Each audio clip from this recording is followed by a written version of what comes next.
Yosh bolalarni boshi tez-tez og'riydi. Bizga murojaat qiladigan ota-onalarning ko'pining savoli bolamni boshi nimaga og'riydi?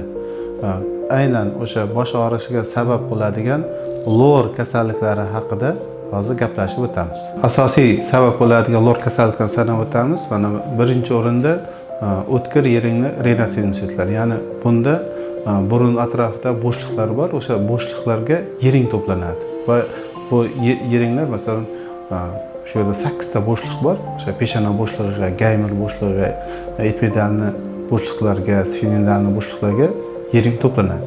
Buni natijasida bolada kuchli bosh og'riq bo'ladi. Endi bolalarimizda ko'pincha buni o'tkir yeringni renosinusitlari deb aytib ketamiz. Bundan tashqari ko'p uchraydi bolalarda adenoidlar vegetatsiyasi. Bu masalan 1-chi, 2-chi, 3-chi daraja bo'lishi mumkin. Bunda hozir shamollash sezoni, o'sha vaqtda adenoid to'qimani o'zi ham yering deydi. Bu yering natijasida birinchidan adenoid to'qima kattalashadi, ham o'sha yeringning hisobiga bu yerda umumiy intoksikatsiya bo'lib turib, bular bosh og'riqqa sabab bo'ladi.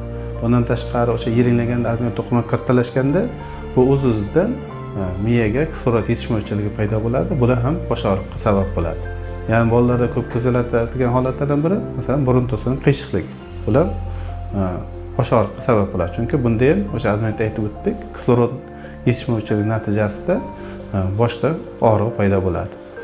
Bulardan tashqari o'tkir yeringli anginalar, yeringlar bir xil aytadi, tamom og'rib qolibdi, angina bo'lib qolibman deydi. Endi meditsinada ko'pincha buni bizda surunkali qaytalanishi yoki folikulyarni angina yoki lakunarni angina deymiz. Ya'ni bunda tomoqda yering bo'ladi.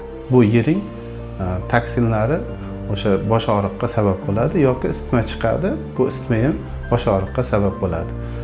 Bundan tashqari quloq kasalliklari, masalan, bolalarda eng ko'p uchraydi, masalan, o'tkir yeringni o'rta otitlar. Bular o'sha nog'ora pardani teshib yering chiqishi mumkin yoki o'sha o'tkir yeringni kataral o'rta otitlar ham bosh og'riqqa sabab bo'ladi. Endi kamroq uchraydi, masalan, hozir mastoiditlar ham bosh og'riqqa sabab bo'lishi mumkin.